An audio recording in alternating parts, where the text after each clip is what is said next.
Bismillahirrahmanirrahim. Assalamualaikum warahmatullahi wabarakatuh. Innal hamdalillah nahmaduhu wa nasta'inuhu wa nastaghfiruh wa na'udzu billahi min shururi anfusina wa min sayyiati a'malina. May yahdihillahu fala mudilla lahu wa may yudlil fala hadiya lahu.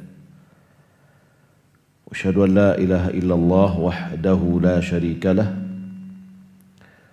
wa asyhadu anna Muhammadan abduhu wa rasuluh. Allahumma salli wa sallim ala nabiyina Muhammad wa ala alihi wa sahbihi ajma'in. Amma ba'du.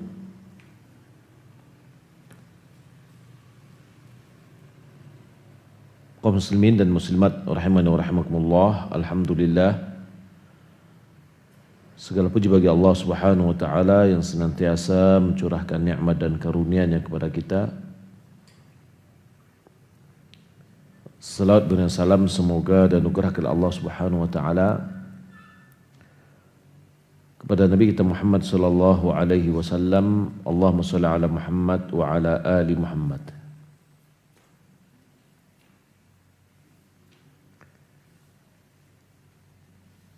Kita lanjutkan kajian kita dari kitab Mulakhas Fiqhi. Masih pembahasan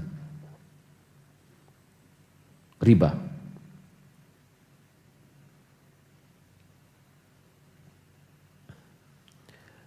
Di mana kita masuk ke dalam pembahasan tentang bahayanya riba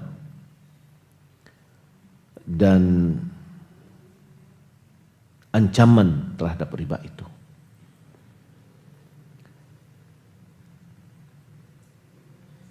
Bahayanya riba sangat besar sekali.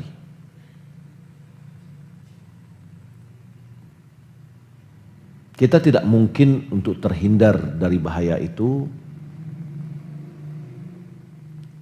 kecuali dengan mengenal dan mengetahui hukum-hukumnya, ketentuannya.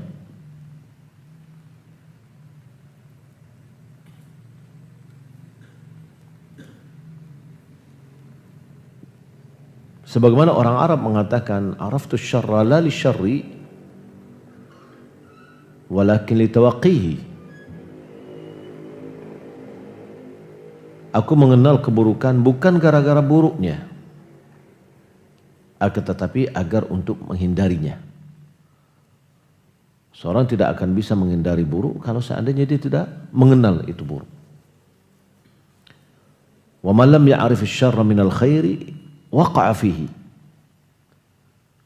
Siapa yang tidak mengetahui yang buruk dari yang baik, dikhawatirkan dia akan terjerumus di dalamnya.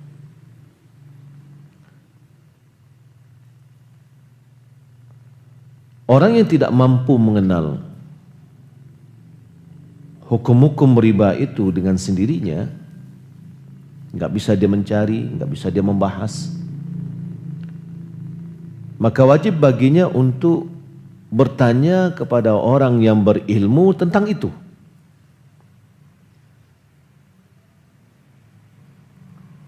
Maka dia tidak boleh maju untuk melakukan sebuah transaksi kecuali setelah dia pastikan tidak ada di dalamnya unsur riba.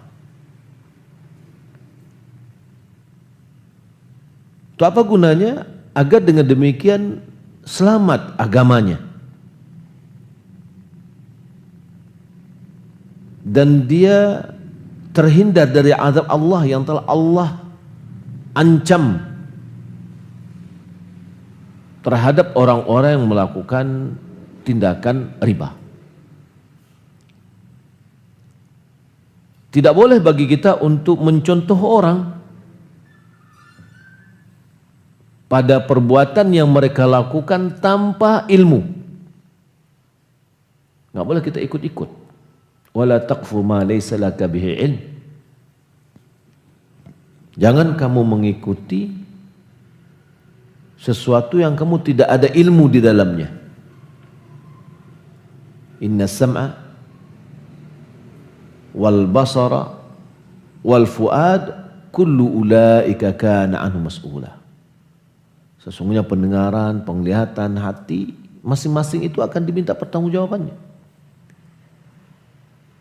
Jadi kita tidak bisa mengatakan, oh saya mau ikuti sefulan. Ittabarra alladhina tubi'u minal ladhina ittaba'u wa rawal adzab wa taqatta'at bihimul asbab. Ketika orang-orang yang diikuti, guru, ustadz, buya, kiai, ketika orang-orang yang diikuti itu berlepas diri dari pengikut-pengikutnya, ketika dia melihat azab, terputuslah hubungan yang kuat selama ini. Lalu apa yang kata? Wa qala alladziina ittaba'u, berkata orang-orang yang mengikuti, law anna lana karratan, jika seandainya kami memiliki kesempatan untuk kembali ke dunia, fanatabarra'a minhum kama tabarra'u minna, pasti kami akan berlepas diri dari mereka sebagaimana mereka berlepas diri dari kami. Dan itu tidak akan mungkin terjadi, yakni untuk kembali ke dunia. Maka tidak boleh bagi kita untuk mencontoh orang, hei si fulan melakukan gitu, ya udah kita lakukan aja. Nggak boleh kita mengikuti tanpa pengetahuan. Tidak bisa gitu kecuali orang kemudian awak kemudian menga orang kemudian awak tidak tahu. Pokoknya kemudian orang kemudian awak, kailia orang kemudian kailia awak enggak. Orang kemudian baannya kemudian, untuk apanya kemudian? Orang kailia baannya kailia. Ketika kita sudah mengetahui pantaskah kita mengikuti atau tidak pantas kita mengikuti, kita sudah berilmu di dalamnya. Apalagi pada zaman sekarang ini, yang mana banyak pada zaman sekarang ini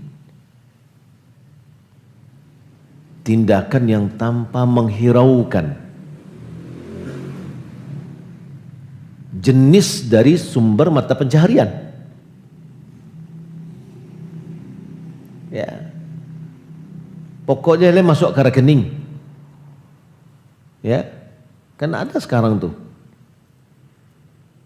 Bukti nih benar-benar masuk. Nah, gitu. Tapi dia tidak lihat ini halal atau tidak halal. Jadi jangan kita tertipu dengan masuknya uang. Tapi kita harus pastikan dulu ini halal atau tidak halal. Ya. Banyak tawaran-tawaran investasi dengan nilai berapa, kadang-kadang ada yang 2 juta aja, nanti sekian lama nanti investasinya sekian, ini buktinya uangnya sudah masuk. Itu secara logika kita aja, itu enggak mungkin. Itu penipuan. Sekian banyak orang akan memberikan kepada dia 2 juta, akhirnya uangnya sudah banyak, dia pergi. Nabi SAW telah memberitahukan bahwasannya di akhir zaman akan banyak orang melakukan praktek riba.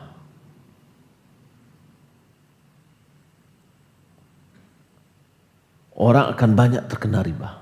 Kalau dia tidak memakannya, minimal dia kena debunya. Ya.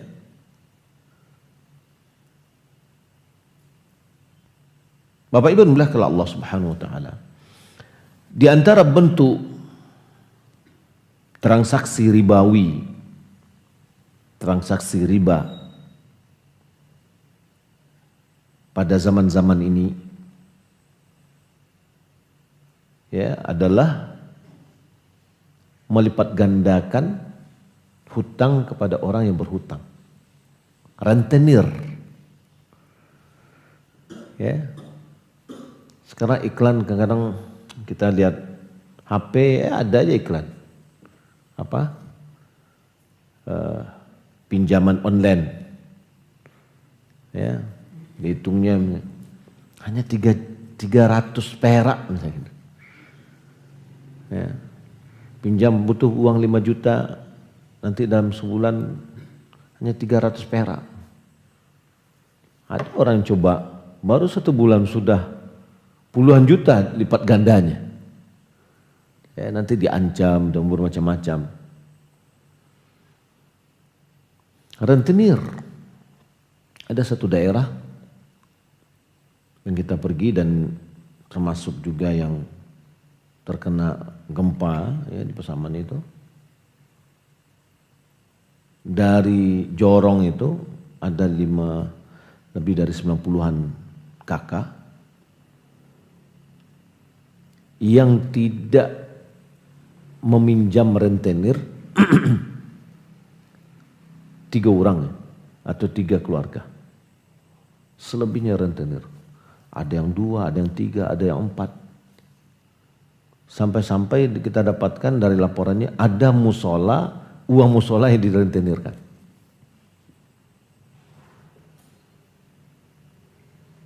Dan Nabi SAW mengatakan,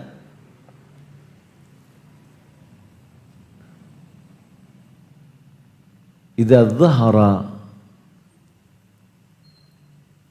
az-zina war-riba fi qaumin faqad ahallu bi anfusihim azab Allah." Kalau seandainya satu kaum itu sudah bersebar zina dan riba, maka sungguh mereka telah mengundang azab Allah kepada mereka.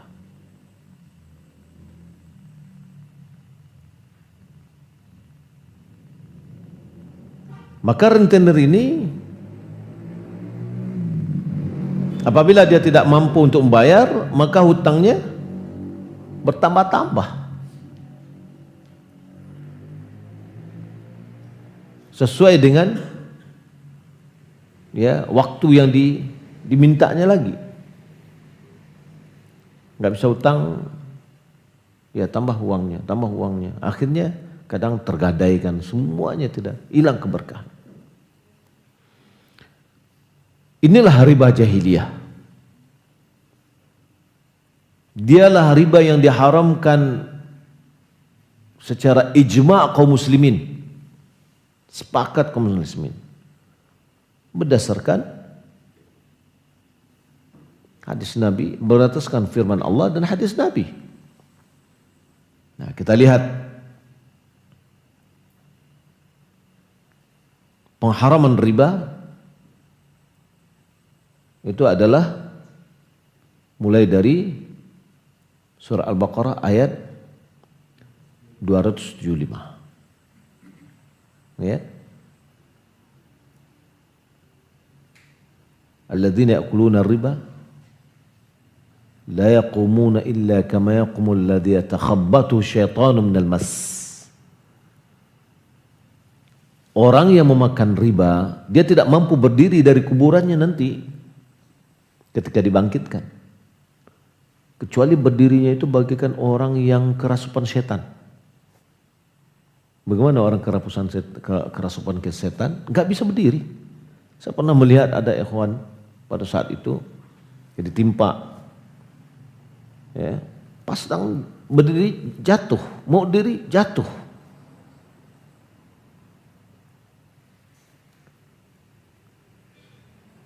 Kenapa? Dzalika bi annahum qalu innamal bai'u mithlur riba. Hal itu disebabkan karena mereka mengatakan bahwasanya jual beli itu sama aja dengan riba, katanya.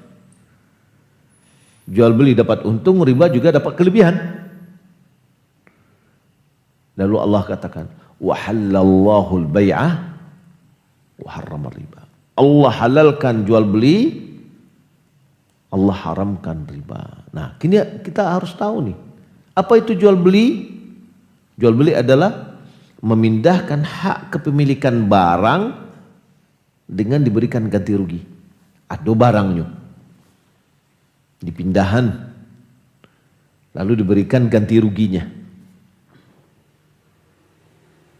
Sementara riba adalah penambahan yang disyaratkan, yang diambil oleh orang yang berhutang dari orang yang menghutang, yang diambil oleh orang yang menghutangkan dari orang yang berhutang sebagai kompensasi waktu yang diberikan. Itu ya riba. Riba nasi'ah. Jadi enggak sama. Ini ada barang, ada kelebihan keuntungannya halal. Ini uang yang dipinjamkan, lalu dikembalikan lebih, haram.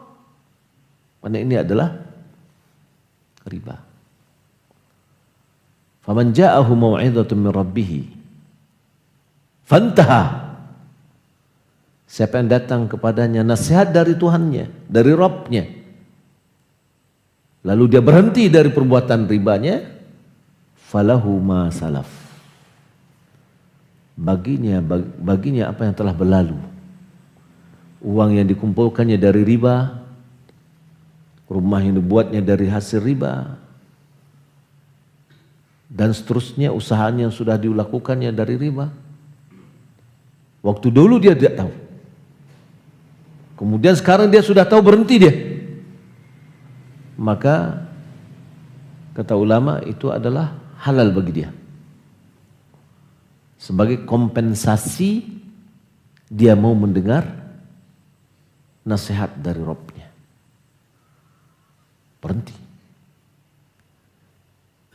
Faman ada, siapa yang berulang kembali.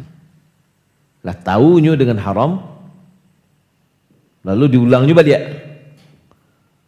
Ya, kalau modaliku bila awak kemajulah ya. Ya. Susah mencari modal, susah pula. Tambah ambil rezeki awak gitu ya. Akhirnya balik lagi. Faulaika ashabun nar hum fiha khalidun. Ini ancaman pertama. Mereka itu adalah penduduk api neraka, kekal di dalamnya. Lalu Allah Subhanahu wa mengatakan ayat berikutnya, yamhaqullahu riba. Allah menghapus riba. Menghapus keberkahan yang dihasilkan oleh riba. Wa yurbis sadaqat. Menumbuhkan dengan sedekah. Wallahu la yuhibbu kulla kaffarin athim. Allah tidak mencintai orang-orang yang sangat mengingkari dan berdosa. Yakni orang yang melakukan transaksi riba, dia adalah orang kufur nikmat. Allah berikan kepadanya harta lebih, dia tidak gunakan untuk membantu orang, malahan mempersulit orang.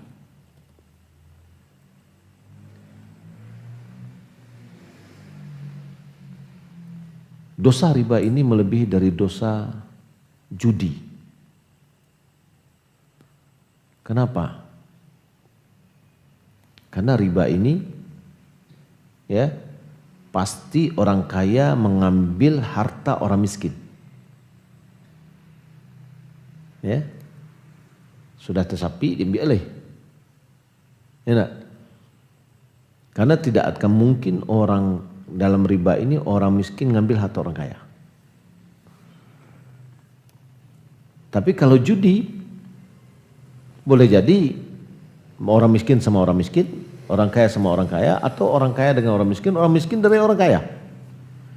Kalau dia menang dia bisa ngambil harta orang kaya. Walau itu haram. Maka kezaliman yang semakin besar juga dosanya. Allah jatuh tempile di tangga gitu.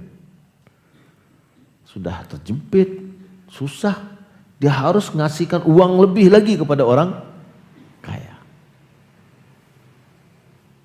Lalu Allah mengatakan dalam surat Al-Baqarah ayat 278, ya ayyuhalladzina amanu taqullaha wa dharu ma baqiya minar riba in kuntum mu'minin. Hai orang-orang beriman, takutlah kepada Allah. Tinggalkanlah yang masih tersisa dari riba.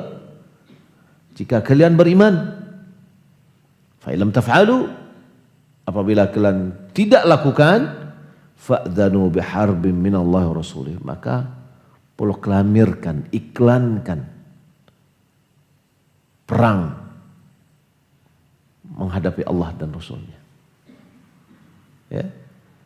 Fa in tubtum, jika kalian bertobat, falakum ru'usu amwalikum. Jika bertobat dari riba, ambil modalnya aja. Ya, ambil modalnya saja. La tadhlimuna wa la tuzlamun. Kalian tidak menzalimi karena tidak mengambil uang lebih, dan kalian tidak dizalimi karena uang Anda tidak kurang. Wa in kana dhu usratin fanadhiratun ila maisarah. Jika seandainya yang berhutang itu orang yang susah, tangguhkan sampai dia lapang. Wa antasaddaqu khairul lakum in kuntum ta'lamun. Jika kamu bersedekah itu lebih baik bagimu, jika kamu mengetahui. Yakni jika seandainya kita merelakan hutang orang tadi sebagai bentuk sedekah, maka itu lebih baik. Jika kamu mengetahui. Ini ayat adalah ayat yang merupakan ancaman terhadap transaksi riba. Orang yang melakukan jual beli riba, bermuamalah dengan riba, inilah ancamannya. Yang pertama, dari ayat yang kita bacakan tadi, Allah Subhanahu wa ta'ala memanggil hamba-hambanya dengan panggilan iman. Ya ayyuhalladzina amanu. Ya. Lalu dia tutup dalam ayat itu juga, in kuntum mu'minin. Nah, dipanggil dari awalnya, ya ayyuhalladzina amanu, hai orang yang beriman. Ditutupnya, in kuntum, jika kalian, ya, wadharu ma baqiya minar riba, tinggalkan yang tersisa dari riba jika kalian beriman. Maknanya ini menunjukkan bahwa beraktivitas dengan riba, bertransaksi dengan riba tidaklah pantas bagi seorang mukmin. Tidak laik, tidak layak bagi seorang mukmin. Ya. Makanya tinggalkanlah riba jika kalian beriman. Yang kedua, Allah Subhanahu wa ta'ala mengatakan, ittaqullah, bertakwalah kepada Allah. Hai orang beriman, bertakwalah kepada Allah. Ini menunjukkan bahwa orang yang bertransaksi dengan riba adalah orang yang tidak bertakwa dan tidak takut kepada Allah. Allah manggil kita sebagai orang beriman. Wahai orang-orang yang masih beriba ini, panggilnya dengan panggilan yang indah. Ya. Kalau ada panggilan, kata Ibnu Mas'ud, kalau seandainya ada panggilan ya ayyuhalladzina amanu, hai orang beriman, maka tagaan telingu tuh asghi ilaihi sam'ak. Tagaan telingu itu dangai lelok. Kalau setelah ya ayyuhalladzina amanu itu adalah perintah, maka dia adalah sebaik-baik perintah.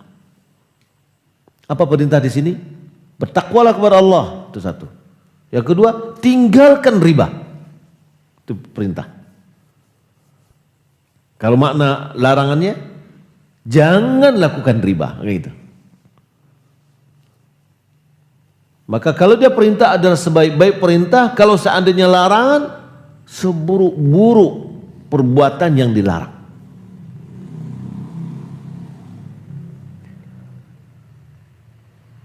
Maka hadis ini, ayat ini atau ittaqullah menunjukkan bahwa orang yang masih melakukan transaksi riba adalah orang yang tidak bertakwa kepada Allah dan tidak takut kepadanya. Yang kedua. Yang ketiga,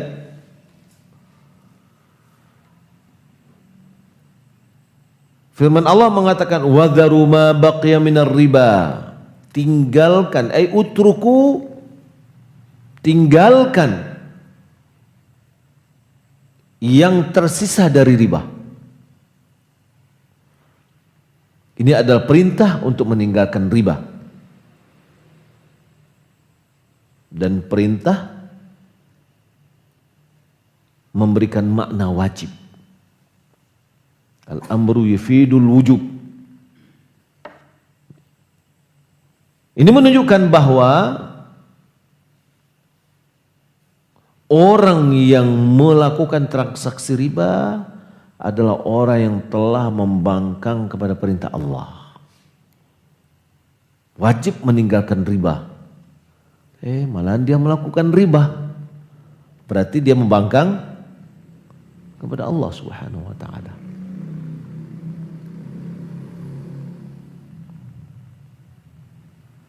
Yang keempat,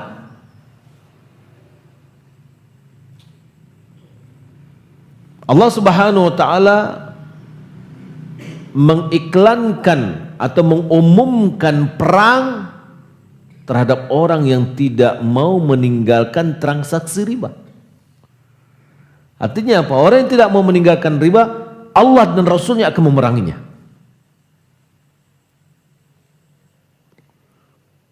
Usaha apa yang akan bisa kita ambil keuntungan kalau kita berperang menghadap Allah? Yang perang itu sudah pasti kalah. Ya.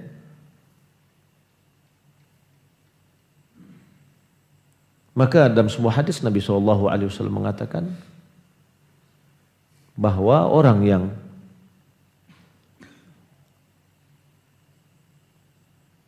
memperbanyak hartanya dengan riba, dia akan bermuara kepada bangkrut.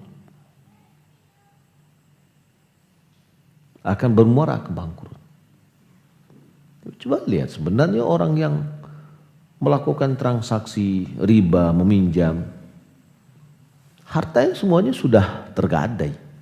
Nggak ada yang dia miliki lagi. Pengalaman-pengalaman orang yang melakukan transaksi riba, mungkin kita melihat ya kayaknya sejahtera aja dia gitu, mobilnya, nunya, tapi sebenarnya mobilnya sudah tergadai, rumahnya, sertifikatnya sudah di bank, tanahnya sudah di bank, semuanya. Kalau dia macet sudah habis sudah. Tambah lagi keberkahan tidak ada. Kemudian kenyamanan, ketentraman. Kadang rumah itu kayaknya panas saja. Suami istri kadang bertengkar aja. Ada kawan dulu, sekarang dia sama kita, dia bilang gini. Dulu dia memimpin salah satu bank, ya bank riba lah ya, atau koperasi. Dia bilang kalau sudah ada transaksi orang mengkredit, itu nanti anak itu sakit. Anaknya keluar masuk aja. Tapi kalau seandainya nggak ada transaksi, anak itu sehat aja. Sementara kita dipaksa terus harus ada transaksi.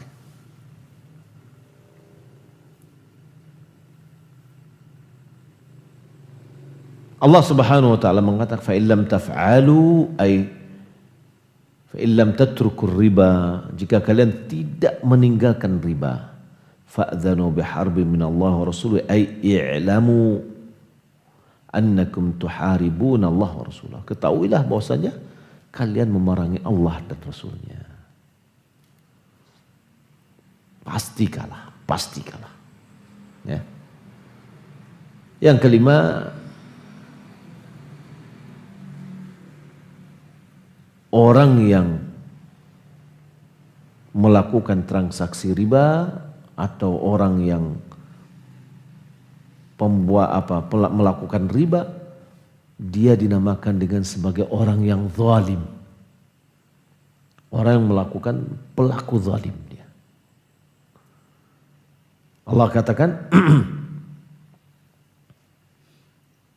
fa in tubtum, jika kamu bertobat, falakum ru'usu amwalikum. Ambillah modalnya aja, la tazlimuna wa la tuzlamun.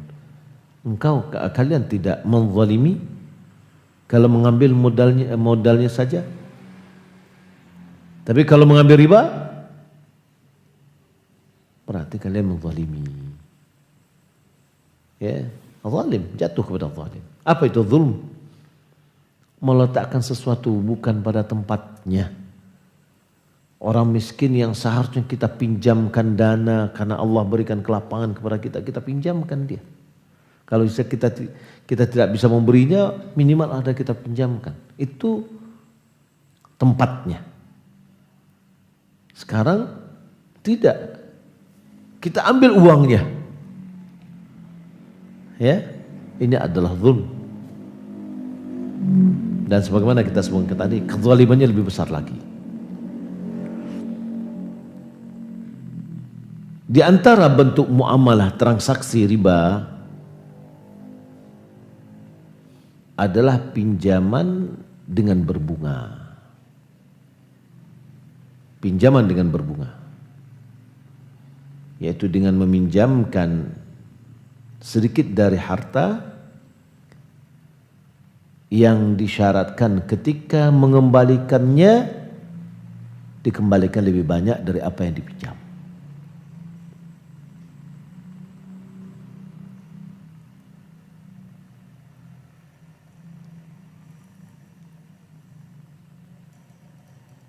Yaitu ketika dia berikan sekian dari harta dengan catatan, dengan syarat dia harus memberikan lebih banyak. Ya, ini mungkin persentase tertentu. Ya, walaupun berapa? 1%. Ya, 1%. Jangankan 1%, walaupun 1 rupiah. Pinjamnya 1 M, keluar kembalikannya 1 M 1 rupiah. 1 rupiah itu riba. Apalagi 1%. Ya, walaupun namanya anggota ke anggota. Ini apa biasanya ini? Koperasi. Itu kan sama anggota-anggota tuh. Iya, anggota yang meminjamkan, anggota magiah, ya gitu. Di dalam koperasi namanya anggota. Kalau di bank namanya nasabah. Kalau di sini namanya riba, kalau di sini namanya margin. Nah, kan namanya aja yang beda. Ya. Tapi intinya itulah ya, gitu. Penambahan.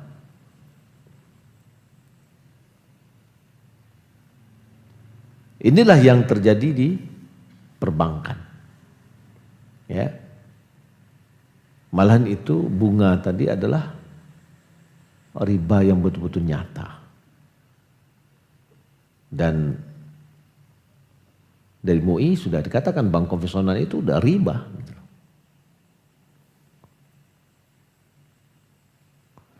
Maka perbankan atau bank melakukan transaksi pinjaman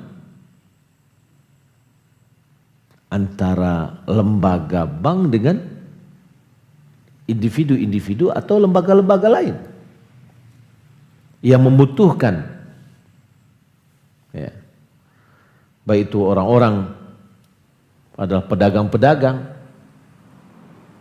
Ya, bank itu biasanya yang carinya pedagang yang sukses. Kenapa? Karena untungnya lah nampak. Ya, nggak ada yang misalnya dari nol misalkan, kemudian nggak ada lagi jaminan, nggak ada itu. Nah, kalau seandainya kita sudah sukses, ngapain kita harus pinjam?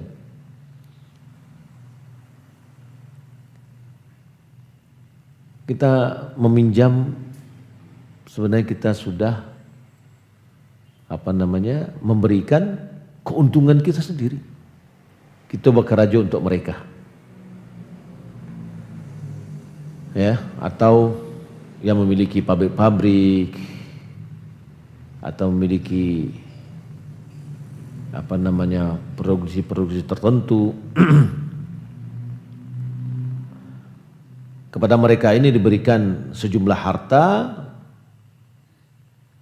dengan syarat diberikan keuntungan tertentu. Ya, sekian persen dari jumlah dana yang diberikan. Persentase ini akan bertambah, jumlah ini akan bertambah seiring dengan keterlambatan dari membayar, ya, terlambat dari waktu yang telah ditentukan.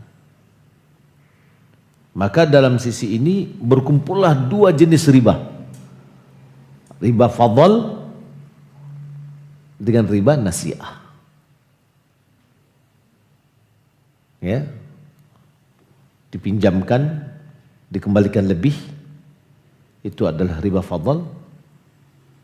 Kemudian ditambah dengan dia keterlambatan, ditambah lagi sebagai penaltinya atau hukumannya, dendanya, maka berkumpullah dua jenis riba, riba fadl dengan riba nasi'ah.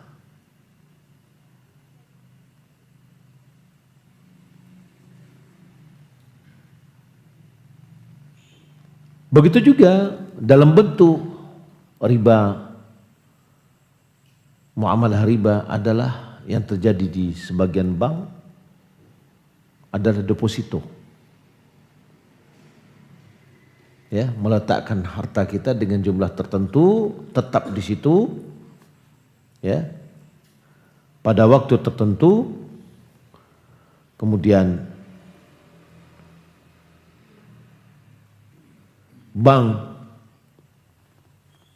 akan mempergunakan uang itu, pasti, nggak akan mungkin uang itu nggak dipergunakan.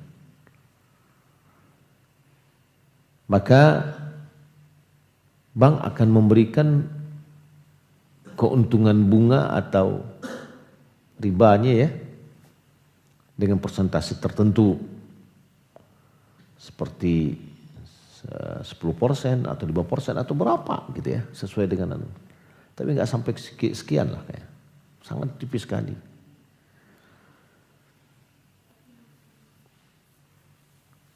Nah, deposito yang seperti ini adalah riba.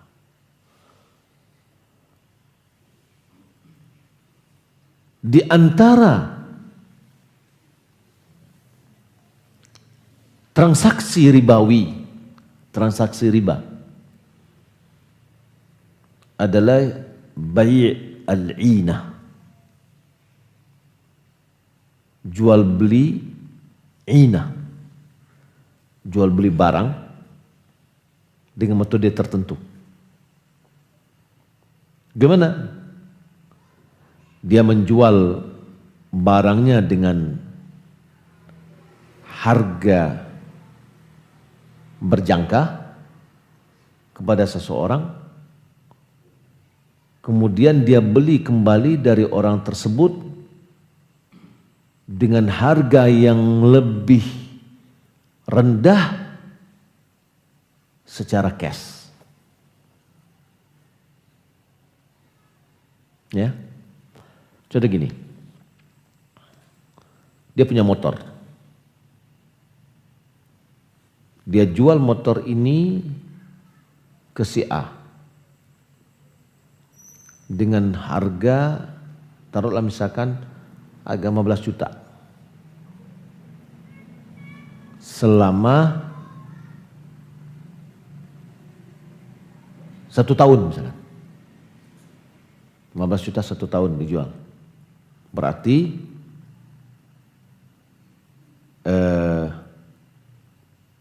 ada nggak uangnya itu? Nggak ada uangnya kan? Nanti dia cicil.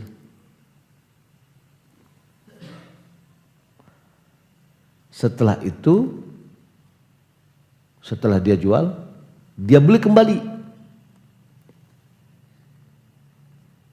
Ya.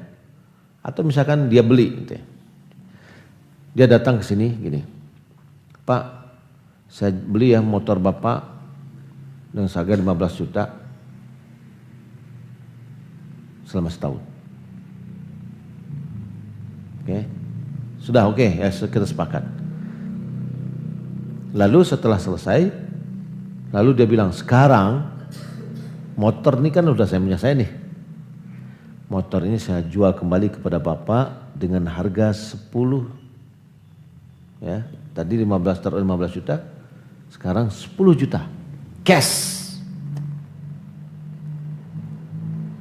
Jadi orang tadi kasih uang 10 juta. Pada dasarnya dia sebenarnya apa? Dia meminjam uang 10 juta dengan membayar 15 juta setelah setahun. Namun ingin menggelabuinya dengan cara transaksi barang. Barang itu kembali aja ke orang kembali. Ya. Tadi barangnya diambil terus balik lagi. Ya kan, kalau misalkan Pak pinjam uang 10 juta nanti saya belikan 15 juta setelah setahun. Begitu ya? Nampak betul ini udah pasti. Riba nih. Oh nggak bisa. Oh kalau gitu nggak bisa, nggak apa-apa Pak. Nah gini aja deh. Sekarang saya beli motor Bapak 15 juta. Ya. Selama 1 tahun. Nah, setelah saya beli, saya jual lagi ke Bapak motor tadi. Dengan 10 juta. Kan motor kan punya Bapak juga dia. Ya. Itulah namanya bai' bil 'inah. Sebagaimana hadis Nabi SAW, "Idza tabaya'tum bil 'inah." Ya. Dinamakan jual beli ini dengan bai' bil 'inah karena orang yang membeli barang tersebut yang dia beli kepada waktu tertentu, karena dia ambillah ain barang itu sendiri, ya. Ya'khudha badalaha ainan, ya, ay naqdan hadiran. Dia beli barang itu dengan diberikan uang dalam prosesnya. Dia adalah sebenarnya mengkelabui atau tipu hilah, ya, mengakali. Dia pengen mendapatkan uang dengan cara riba, tapi diakali dengan seperti bentuknya jual beli. Inilah larang dari Nabi SAW dalam hadis-hadis yang banyak. Nabi mengatakan, "Idza tabaya'tum bil 'inah." Jika seandainya kalian telah berjual beli dengan 'inah. Wa akhadhtum adnabal baqar. Kalian telah mengambil ekornya sapi. Ini tafsirkan oleh ulama bahwa dia sibuk dengan pertenakannya. Wa raditum bizzara', kalian sudah ridha dengan tanaman, pertanian.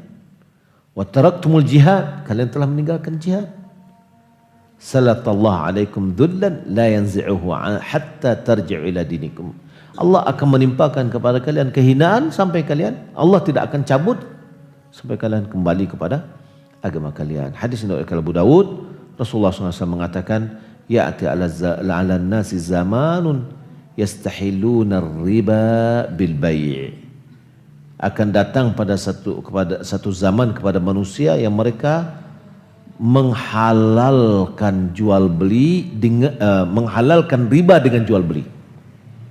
Menghalalkan riba dengan jual beli. Maka perlu kita hati-hati.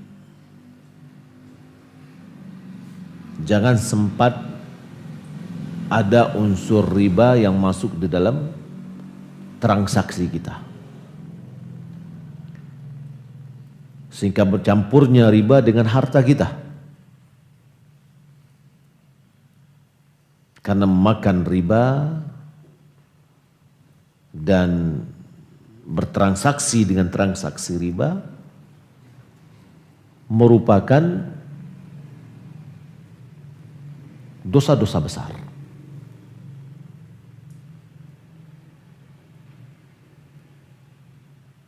Nabi SAW sebagaimana yang telah kita sebutkan di awal-awal pembahasan riba, ya,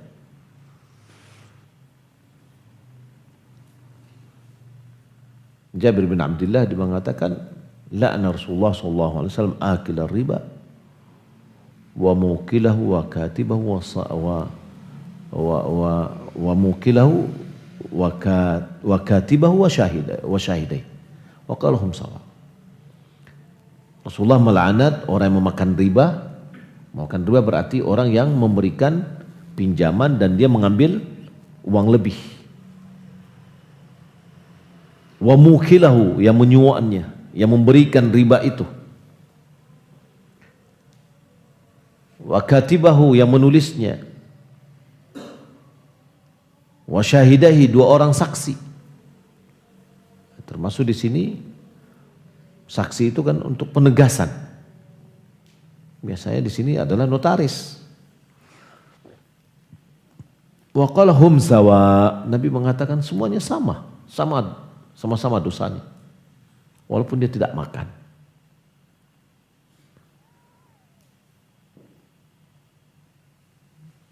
Kemudian tidaklah tersebar riba dan zina di satu kaum kecuali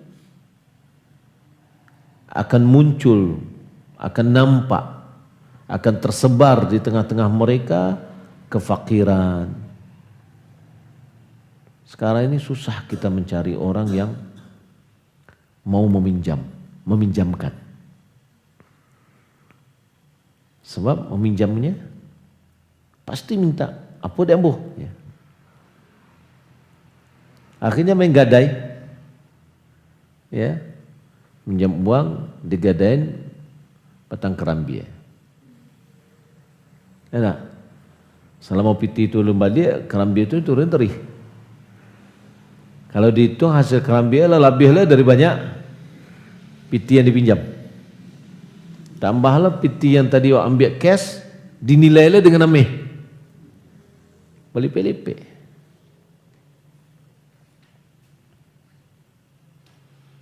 Akan tersebar di tengah mereka penyakit-penyakit. Ya. Akan tersebar di tengah-tengah mereka zulmus sultan. yakni bentuk sikap kezaliman yang dilakukan oleh penguasa.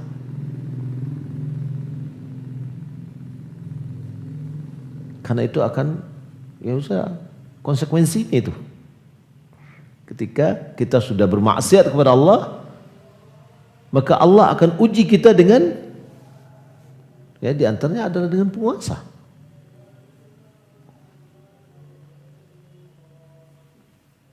Riba itu menghancurkan harta dan mengikis keberkahan. Orang yang tidak pernah riba, hidupnya alhamdulillah normal, enggak punya hutang, enggak ada punya beban.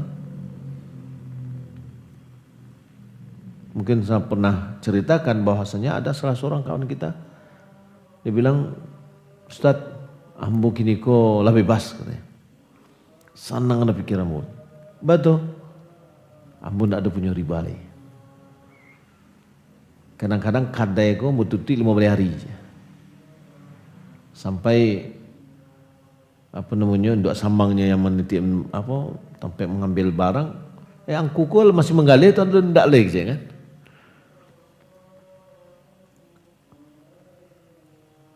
Kalau kita punya hutang, biasanya apa? Setiap hari itu harus ada target. Ke sebulan gua harus dapat sekian. Cicilannya lain. Ya. Keuntungannya lah bungonya lain. Ada yang bungonya saja dipikirnya. Ada lah modalnya lah ya. Nah. Beralik di sana enggak datang. Baik itu. Saya di kadai. Tutik kadai. Ya, berawak ke tepi. Akhirnya putus silaturahim. Ya. Pengajian tidak datang, banyaklah ya, akibatnya. Karena target. Tapi kalau tidak ada hutang, sudah tutik kadai. Ya. Kita bisa bersilaturahmi dan yang lainnya. Allah Subhanahu wa taala sangat keras memberikan ancaman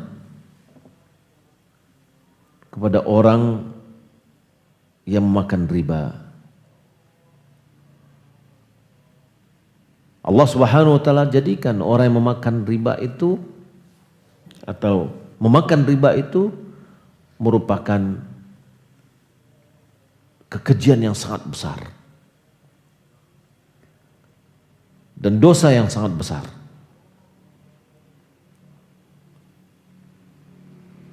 Allah Subhanahu wa taala telah menerangkan ancaman akibat yang akan didapatkan oleh atau sanksi bagi orang yang melakukan transaksi riba ini dunia dan akhirat dari Al-Quran tadi. Ya. Allah Subhanahu wa taala sebutkan bahwasanya orang yang melakukan riba ini adalah memerangi Allah dan Rasulnya. Di dunia ancamannya atau sanksinya diberikan yaitu hilangnya keberkahan harta.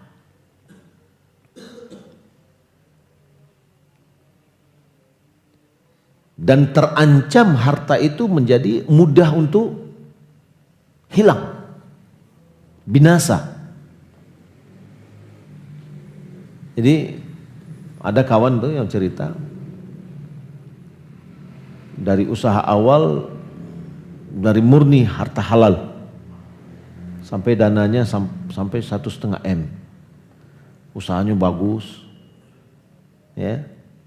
Lalu datang tawaran, wah ini kalau diminjam apa, wah, ordernya semakin gadang.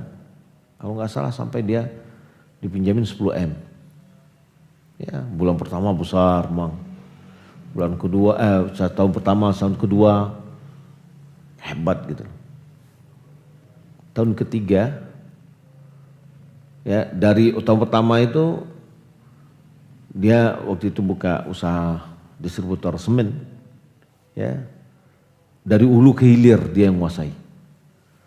Sampai di ujung tombaknya toko-toko bangunan dia yang menguasai dan ada toko-toko dia atau dusananya. Tapi subhanallah tahun ketiga mulai ikulah aku terpotong gitu loh. Mulai yang di ujung ini mau memisahkan diri. Akhirnya pengembalian uangnya macet dan anunya. Akhirnya ya kembali jalan kaki. Ya, kembali jalan kaki. Tadinya dengan mobil dan itu pun masih punya utang. Jadi harta yang halal pun terbawa rendong. Ya. Itulah sanksi di dunia. Akibatnya keberkahan harta hilang. Kemudian hartanya terancam binasa atau hilang. Dan Allah menghilangkan harta itu gampang aja. Dengan kebakaran, dengan penipuan, pencurian. Sudah ada, tidak bisa lagi tuh. Ya. Atau mobilnya kebalik. Kalau barangnya bawa di laut misalkan, ya tenggelam. Ya. Sangat mudah bagi Allah Subhanahu wa taala. Sudah habis. Sehingga pelakunya menjadi di dunia menjadi orang yang fakir miskin, jadi bangkrut, betul-betul bangkrut ya.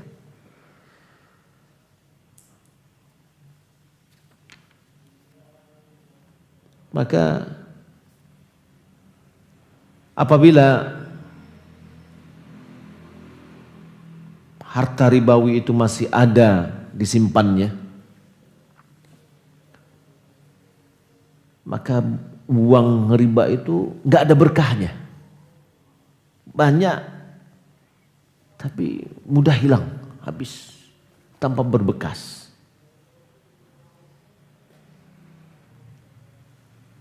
Tidak memberikan manfaat. Ya, jadi kalau uang yang berkah itu adalah ziyadatul khair, bertambah keberkahan, bertambah kebaikan. Seketik, tapi bisa menunaikan apa yang ditunaikan yang banyak, itu berkah namanya. Tapi banyak, ya, beli barang itu, ya, kira temahal beli, piti lebih. Sebentar barangnya, rusaklah barangnya, alah, ambillah piti. Enak, hilang keberkahannya. Dan yang datang adalah keletihan, kecapean.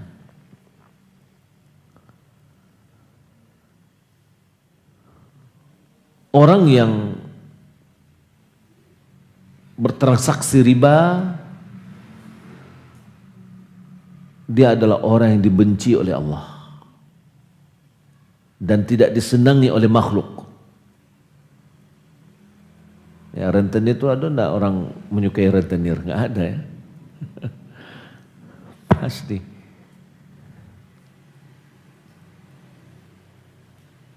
Karena orang riba ini dia mengambil enggak pernah memberi. Ya, magia pertama tapi ambil dia kan. Ambil lebih banyak lagi kan gitu. Ya. Dia hanya mengumpul dan menghalangi orang lain untuk mengambil. Dia tidak mau berinfak, dia tidak mau bersedekah. Banyak kesedekah hanya piti orangnya, orang miskin ini dia piti yang lebih kan gitu. Banyak bersedekah. Dia adalah orang yang rakus, tomak. Ya. Dia tukang ngumpulin uang aja dan tidak mau ngasih. Ya. Hati pun akan jauh darinya, lari darinya. Masyarakat pun akan mengucilkannya. Ini adalah sanksi yang terdekat yang dirasakannya. Ya, sanksi dunia.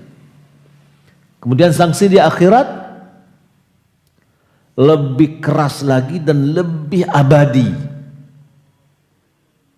Sebagaimana jelas oleh Allah Subhanahu wa taala Al-Qur'an. Ya, yaitu dalam api neraka. Ulaika ashabun nar hum fiha khalidun.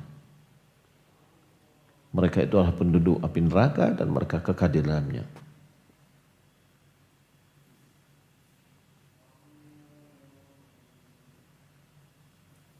Tidaklah sanksi-sanksi ini, ancaman-ancaman ini diberikan oleh Allah Subhanahu wa taala kecuali karena riba itu adalah penghasilan yang keji. Ya, penghasilan yang keji. Harta haram yang membahayakan, yang memudaratkan. Dia adalah menjadi beban terhadap masyarakat. Dan terhadap kemanusiaan pun jadi beban dia. Ya, tidak mencarikan solusi, tapi ya bukannya mengatasi masalah, bukan dengan mengatasi masalah dengan 1000 masalah. Ya, tidak mengatasi jadi mendatangkan masalah dengan 1000 masalah. Maka kita lihat gadai menggadai jadinya, ya, karena ini juga menggadai ini praktek yang ada di masyarakat kita itu ada ribawi, riba. Tapi ada cara, ya, insya Allah mudah-mudahan bisa, cara menggadai yang tidak masuk kepada riba.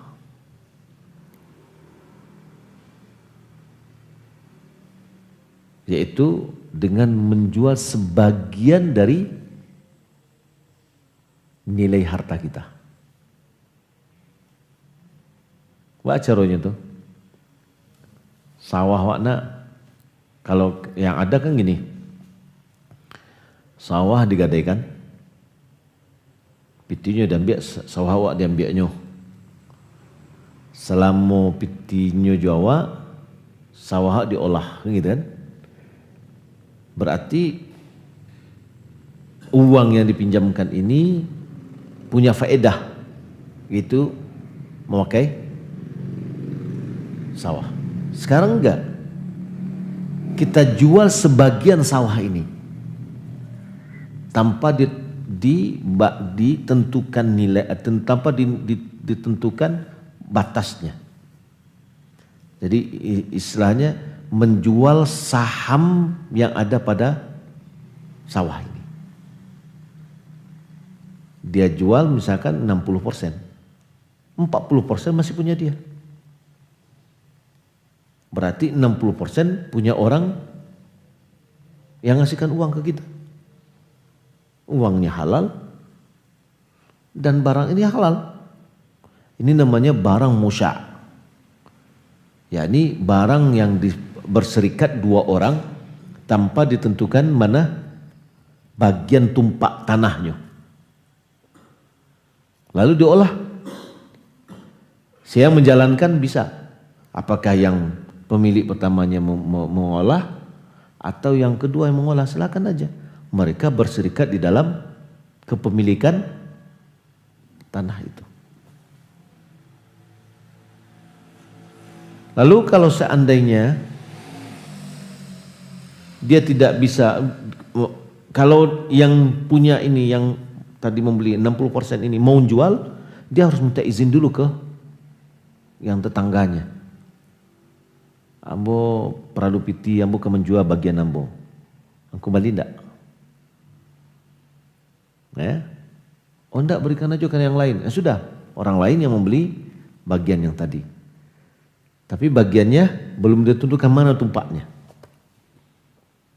Jual beli jadinya. Sah. Itu jual beli tanah musya' nama istilahnya. Dan itu halal. Harga ini ya sesuaikan dengan kesepakatan. Waktu transaksinya. Ya sama lah dengan sekarang kalau yang lebih ya kayak perusahaan sudah sama-sama kita pahami kan dengan nilai saham misalkan. Dia tadi sekarang ini perusahaannya dia punya 100%. Butuh dana untuk pengembangan. Ya, sudah jual bagian dari saham itu, lalu dapat dana segar. Ya, lalu diproses. Kita yang mengelolanya, tapi harta yang kita sudah kita anukan, dan dia dapatkan keuntungan juga dari keuntungan. Dia tidak bersifat jual, dia tidak bersifat pinjaman, tapi dia bersifat kepemilikan. Nah itu bisa. Jadi nggak jatuh kepada gadai yang riba. Nah itu solusi ya, mudah-mudahan. Baik, demikian yang dapat kita sampaikan. Mungkin ada yang pertanyaan dari kita di sini boleh ya, silakan pertanyaan kita melalui WA 085972727277. Ambo bertanya soal riba. Usaha Ambo kini menjual uang usaha Ambo kini memakai uang pinjaman di bank. Kalau diberhentikan tentu harus dilunasi. Jadi bahas solusinya, ya harus lunasi. Ya. Bagaimana caranya? Aset kita ada enggak? Kita lepas aset kita untuk melunasi hutang itu. Kalau ada, waduh sayang rasanya aku masa harus dia. Ya. Pertama, mana yang lebih sayang? Aset atau ya? Atau selamat dari dosa? Coba lihat. Alhamdulillah kita nggak ada yang lahir itu membawa baju, nggak ada. Semuanya kita lahir telanjang, nggak punya apa-apa. Allah berikan kita rezeki, nikmat yang Allah berikan. Ya, kalau seandainya kita punya aset, jual aset itu. Ya. Salah satu anak Ambo kerajo di bank Ba'a sebaiknya, sementara cari kerajo itu kini susah. Nah ada yang susah, kita yang mempersulit. Pertama harus kita yakini, yakin. Tidak ada yang hidup di dunia kecuali rezeki sudah dijamin. Hasan al-Basri dia mengatakan, Ambo baca Al-Quran. Aku temukan dalam Al-Quran 99 tempat dalam Al-Quran Allah memberi rezeki makhluknya dan menjamin rezeki. Di berapa sampai? 99 tempat. Coba lihat. Allahu yabsutur rizqa liman yasha wa yaqdir. Diulang-ulang. Ya. Dan Ambo membaca di dalam, Ambo temukan di satu tempat di dalam Al-Quran, asyaitanu ya'idukumul faqr. Syaitan menakutimu dengan kefakiran.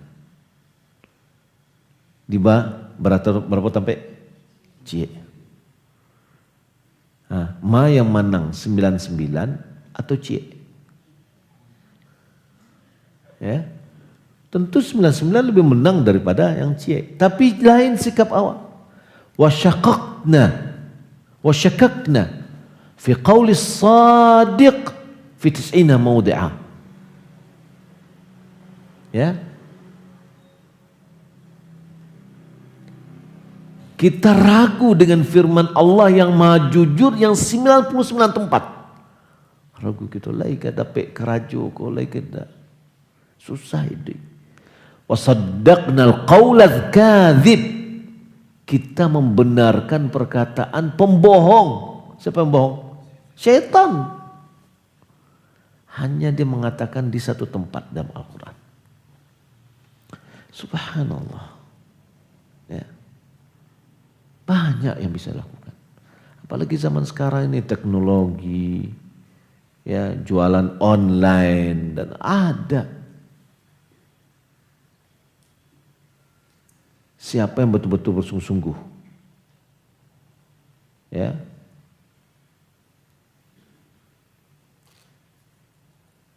dia akan diberikan jalan oleh Allah Subhanahu wa taala. Jadi keluarkan dia.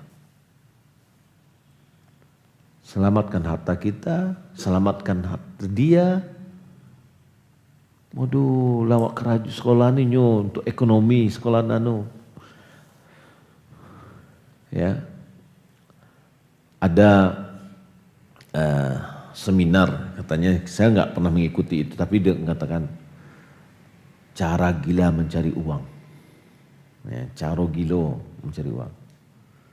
Yang pertama dikerjakannya apa? Ambil ijazah, guntiang ijazah itu aja.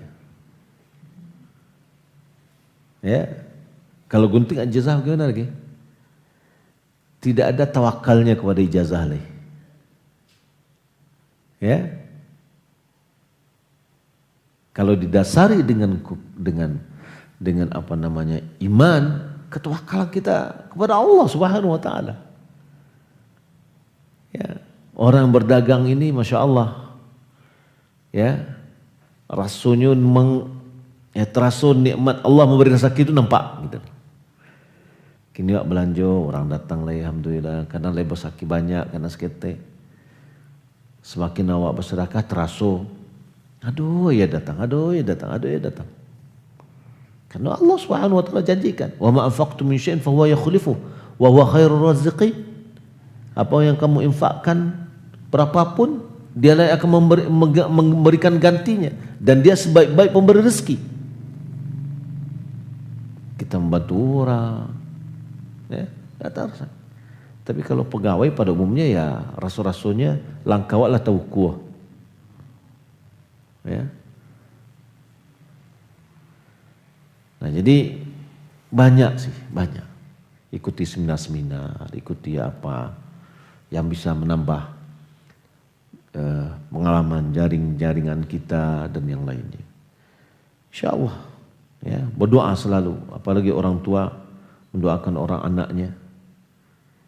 Doa orang tua untuk anaknya dikabulkan oleh Allah Subhanahu wa taala. Dan jangan pernah kita tergesa-gesa dalam berdoa. Allah berdoa, anda ya dikabuan doa. Itu pun tergesa-gesa. Itu adalah pantang dalam berdoa itu. Ya. Jadi insya Allah rezeki kita itu ada. Apakah ada hukum syar'i atau sesuai hukum Islam terhadap pelaku riba? Apa ada hukum syar'i atau sesuai hukum Islam terhadap pelaku riba? Sebagaimana mencuri hukumnya potong tangan, pembunuh hukumnya dipancung. Nah, bagaimana hukumnya untuk orang yang ketahuan pelaku riba sesuai hukum Islam? Sepengetahuan saya tidak ada dalam masalah ini. Yang ada adalah dalam Al-Quran sudah ada ancaman yang Allah datangkan. Tapi di dalam hudud, ya, hudud itu tidak ada. Kecuali kalau dia melakukan penipuan. Ya. Wallahu a'lam.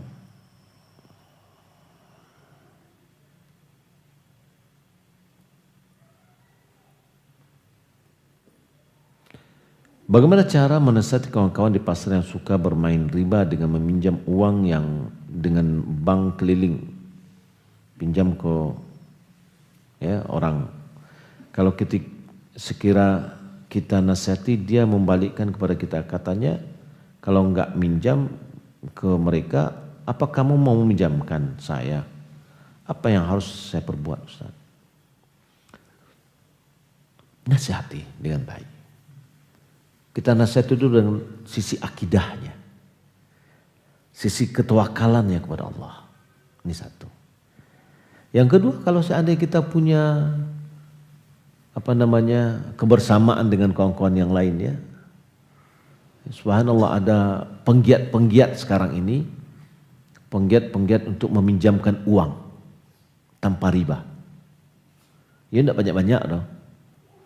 Ya, mungkin 1 juta bagi pemodal-modal.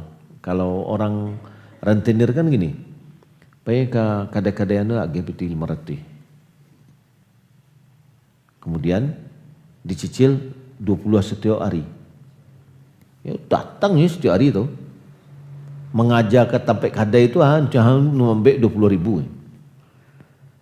Tapi dalam sebulannya dapat 100.000 dapat. Kalau 100 kadai yang di berapa betinya dapat? Nah, ada di Padang itu satu lembaga penggiat untuk melawan rentenir ini. Ya, yang dibantunya adalah orang-orang yang di pasar yang seperti sayur-sayur ini. Lalu dia datangin misalkan meminjam, dipinjamkan. Mau bayar sekali seminggu atau bayar setiap hari. Setiap hari tetap ditagih gitu loh, ada penagihnya. Tanpa riba. Dan ini sangat bagus. Malahan ketika penggiat ini dikenal oleh orang-orang yang orang dermawan, nyewakafkan piti cashnya. Itu wakaf tunai. Supaya uang itu dipakai untuk dipinjam-pinjamkan. Nah ini kalau kita punya ada solusi ini dan ada sebuah insya Allah itu akan berkembang dia. Ini ada sebuah solusi gitu ya. Jadi memang kadang-kadang kita berbicara masalah riba ini juga dengan pelaku-pelaku pembisnis ya bilang, wah kalau gini nggak akan bisa kita berusaha katanya kan.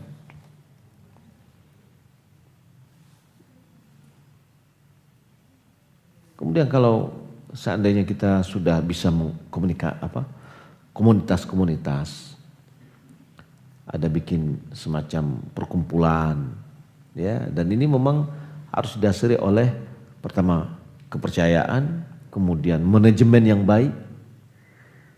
Ya, dia memang amanah, tapi manajemen tidak baik ya susah juga nanti akan kacau pembukuannya kan. Izin bertanya di luar tema, apa yang dilakukan Rasulullah dan sahabat setelah menguburkan jenazah? Apakah ada tuntunan dari Rasulullah mengadakan takziah yang merupakan pengajian 3 malam setelah mayat dikuburkan? Karena yang seperti itu sudah menjadi adat di kampung saya. Bagaimana kita harus bersikap? Dari Pakan Senayan.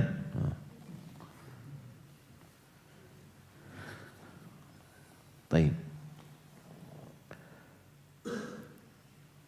Takziah itu apa?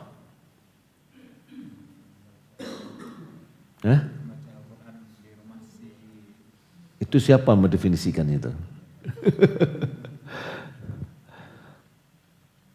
Takziah itu artinya adalah menghibur. Ya. Yakni memberikan rasa kesabaran kepada orang. Itu takziah. Maka dalam kitab takziah itu boleh jadi pada saat kematian atau setelah dikuburkan. Dan beliau mengatakan setelah dikuburkan itu lebih afdal. Kenapa? Pada saat mayat masih terbujur itu hati itu masih sibuk. Tapi setelah selesai menguburkan, nah mungkin berpapasan setelah dikuburkan baru kita mengatakan sabar ya. Ya, Nabi SAW mengatakan, ya, ketika datang utusan dari anak putri beliau, bahwa cucu beliau, ya, anak dari putrinya sekarat. Nabi sedang dengan sahabat. Nabi bilang, ya Rasulullah, si fulan sekarat. Sudah sampaikan kepada anakku, katanya Rasulullah. Lillahi ma a'ta wa lillahi ma akhad. Aqulu syai'in indahu ila ajal musamma isbi wahtasibi. Sampaikan ke dia Milik Allah apa yang dia beri, milik Allah apa yang dia ambil. Segala sesuatu di sisinya ada batas waktu. Maka bersabarlah dia dan haraplah pahala kepada Allah. Itu bentuk takziahnya, memberikan kesabaran. Mungkin dalam bahasa awam misalnya yo kita sabar yo. Ikulah takdir dari Allah, itu milik Allah. Apa yang diagih dari Allah itulah milik Allah. Apa yang diambilnya miliknya juga. Ya, tidak ada orang yang abadi, tidak ada yang mudah-mudahan kita dapat pahala, gitu. Itu takziah, gitulah. Jangan dikembangkan makna hiburan. Sampai waktu itu kami pergi ke daerah Palu waktu habis gempa itu, ada lokasi setelah gempa kena banjir bandang, kita melewati tempat taunya ada meninggal dunia, pakai konser mereka begitu, pakai organ. Ya, mungkin memaknai menghibur gitu. Salah kaprah dia menghibur. Nah, jadi kita ketemu di jalan atau pas setelah menguburkannya, ketemu di masjid, kita kata, ambo mendengar si fulan meninggal ya bersabar ya. Nah, itu adalah ketetapan dari Allah. Semoga Allah berikan pengampunan. Nah, itulah namanya takziah. Kini konotasi atau makna dari takziah itulah berbeda. Maka takziah itu adalah di dalam 3 hari berkumpul-kumpul di rumahnya semaya, atau kemudian baca yasinan atau ceramah atau bentuk apa yang ada kan gitu kan. Itu sudah keluar dia dari takziah yang dicontohkan oleh Nabi SAW. Malah Imam Syafi'i di dalam kitab Al-Um dia mengatakan bahwa saya tidak menyukai berkumpul-kumpul itu katanya di takziah. Karena tadi waktu pengen untuk menghiburnya menjadi sedih dia. Kenapa? Mengingatkan hari kematian. Di hari kematian itu orang berkumpul ke rumahnya kan. Nah, kini balik berkumpul. Lalu bagaimana sikap kita? Ya, sikap yang lemah lembut. Kalau itu terjadi pada keluarga kita tidak. Yang bisa kita arahkan, kita tidak lakukan. Ya, kalau seandainya terjadi pada tempat yang lain, kita takziahnya jangan pada 3 hari. Ya, setiap hari kita kirimkan tetangga kita setiap hari kita kirimkan makanan sebagaimana diarahkan oleh Nabi. Isna'u li ahli Ja'far ta'aman fa innahu qad atahum ma yushghiluhum. Atau kama qala Rasulullah SAW. Buatkan makanan untuk keluarga Ja'far. Karena mereka ditimpa oleh sesuatu yang menyibukkan mereka. Sedih itu menyibukkan. Hati pilu itu sibuk, kita nggak bisa buat apa-apa kita. Sebagaimana kita sibuk, kita tidak bisa berbuat apa-apa. Maka dianjurkan bagi kita untuk mengirim makanan, membuat makanan. Jika kita udah tahu sunnah nih, itu yang kita lakukan gitulah. Malam malam tidak datang dia, tapi kok makanan untuk pagi, makan untuk siang, makan untuk malam, untuk keluarga dia. Tidak akan diomongin kita tuh. Ya. Malah kita lebih memperhatikan itu selama 3 hari kita anukan. Nah, ini mungkin ya perlu kita marakkan ya. Tapi subhanallah di kawan-kawan di Pekanbaru itu udah jalan. Tahun 2015 itu ayah ibu saya meninggal dunia, emak. Itu rumahnya Ustaz Ali karena beliau mau meninggal di situ. Hampir malahan lebih dari 3 hari malahan. Tidak pernah masak kita. Ya, kita ramai datang, keluarga-keluarga datang. Ini ngirim makan. Hari kini berapa orang di rumah? Nah, datang telepon kan. Oh sekian ya sudah, sementara datang makanan. Nah ini sunnah yang perlu kita budayakan. Ya. Jadi kalau kayak gitu, tidak ada lagi yang tadi. Ya. Nah awak kalau misalkan, oh iya sudah, kirim langsung. Dari hari pertama kita udah kirim makanan, ya kehidupan untuk mereka. Wallahu a'lam.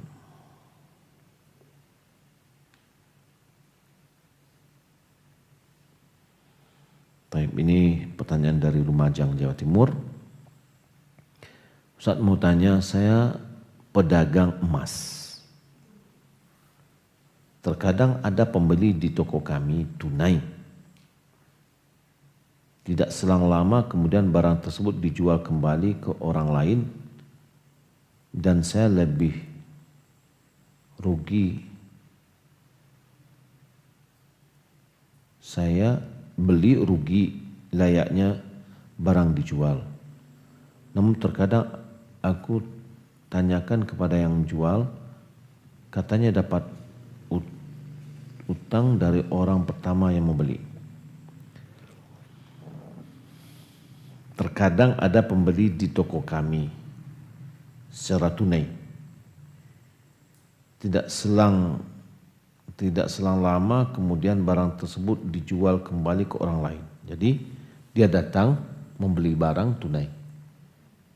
Lalu barang tadi dia jual lagi ke tempat lain. Ya. Dan saya beli rugi layaknya barang dijual.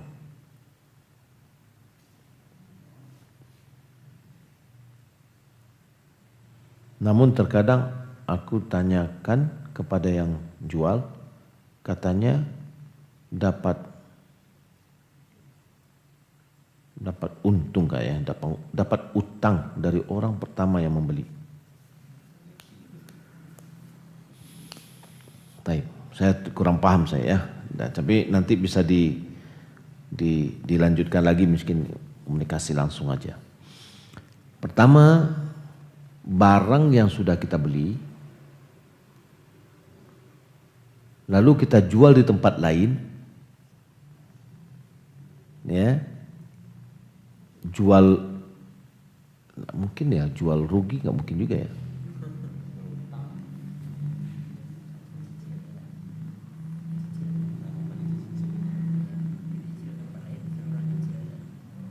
Apa? Gimana? Kita beli cash, kemudian dijual di toko sebelah, tapi orang itu nyicil kita.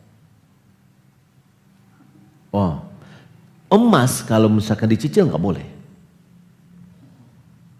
Emas dicicil nggak boleh, harus cash. Ya. Baik. Ini mungkin kepada yang bertanya, ya silakan diulang lagi, nanti kita bisa komunikasi langsung mulai. Bagaimana tentang kredit rumah Buya seperti KPR Buya? Apakah termasuk riba? Jika ia termasuk riba, bagaimana sebaiknya?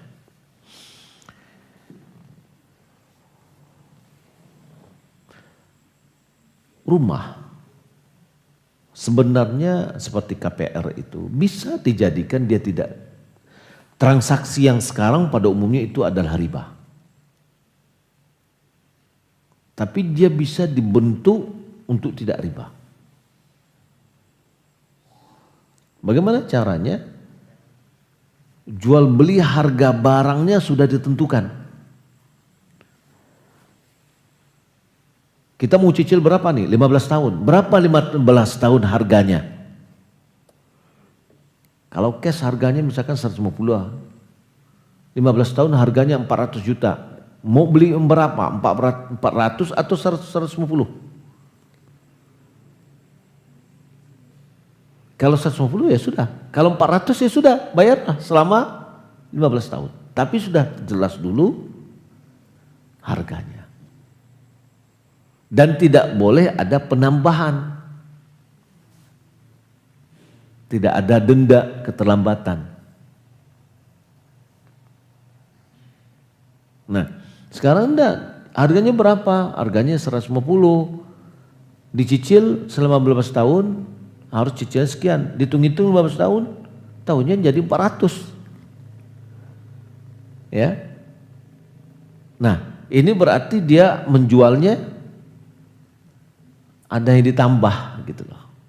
Tapi kalau dari awal harganya sudah ditentukan, itu tidak masuk kepada riba. Karena dia sudah transaksi dengan harga barang yang sudah diketahui. Jadi tinggal dijelaskan ya dalam transaksinya.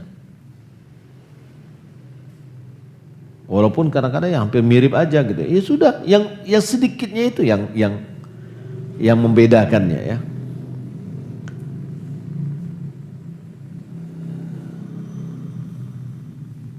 Ada syubhat dari pelaku riba dalam mencari legalitas kerja yang kerjanya dengan menyatakan bahwa kalau kita tidak menjadi anggota dalam lembaga bank ribawi, maka lembaga keuangan kita akan didominasi oleh orang kafir dan ekonomi kita tidak akan diatur oleh mereka.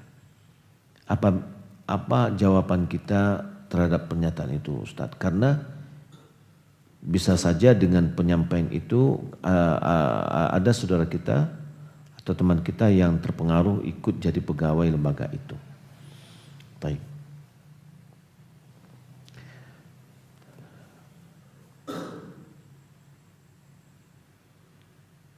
Apakah kita mau menjadi lembaga itu, kita membakar diri kita. Karena kita menjerumuskan diri kita kepada hal yang haram. Sudah, selamatkan diri kita. Kalau ada orang melakukan itu ya terserah dia. Sekarang kita selamatkan diri kita. Ya. Nah, kemudian misalkan kalau itu yang bekerja ya. Di dalam uang, simpanan uang. Dana kaum muslimin sangat luar biasa.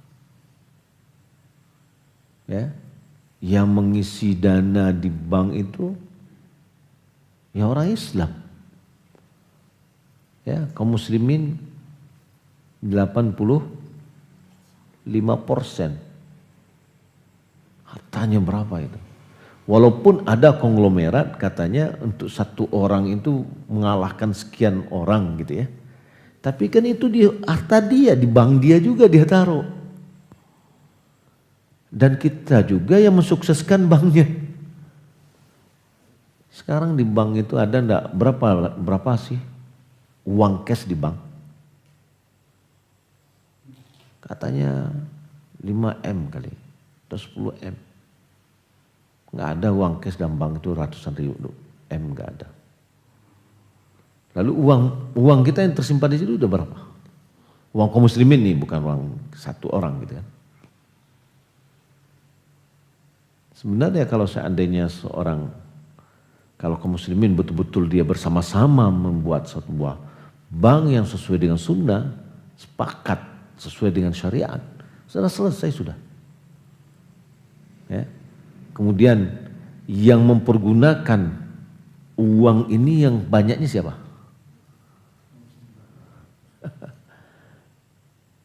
Coba diproses sesuai dengan syariat. Ya, mudharabahnya betul-betul sesuai dengan syariat. Akan lancar nih ekonomi. Dia tidak akan membayar, dia tidak akan memberikan keuntungan kalau seandainya dia punya untung gitu loh. Baru kalau dia tidak akan memberikan keuntungan kalau seandainya dia tidak punya untung. Inflasi yang terjadi karena disebabkan ribawi tadi. Nah, jadi kalau kita lihat ada pada suatu saat dulu tuh ya, diwanti ada orang yang menghasut, keluarkan uang kaum muslimin dari bank. Nah, akhirnya goyang juga jadinya kan gitu kan, karena luar biasa uang kaum muslimin.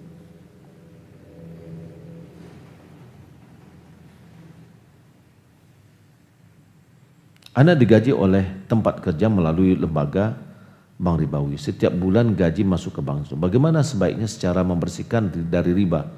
Pernah diminta ke pegawai bank untuk tidak memberi bunga tabungan anak. Namun katanya itu tidak bisa dilaksanakan karena sudah seperti di sistem. Sudah kita selisihkan, uang kita masuk gaji ke sana itu adalah sistemnya, tidak mungkin juga kita anukan. Ya. Lalu berapa gaji kita, ambillah gaji kita, yang ribanya kan ada tuh, angka 6 misalkan, kodenya 6, ini bunga. Hitunglah 1 tahun itu berapa, lalu dikeluarkan. Berikan untuk fasilitas umum, ya pokoknya jangan dimakan, jangan untuk keperluan kita. Sampai-sampai jangan juga untuk dibelikan pulsa gitu loh. Oh iya enggak makan tapi beli pulsa, ya bayar pajak atau bayar listrik misalkan. Ya enggak, itu kan kepentingan kita yang harus kita keluarkan. Berikan. Termasuk Syekh Ibnu Utsaimin mengatakan boleh diberikan kepada orang fakir, boleh. Orang miskin boleh.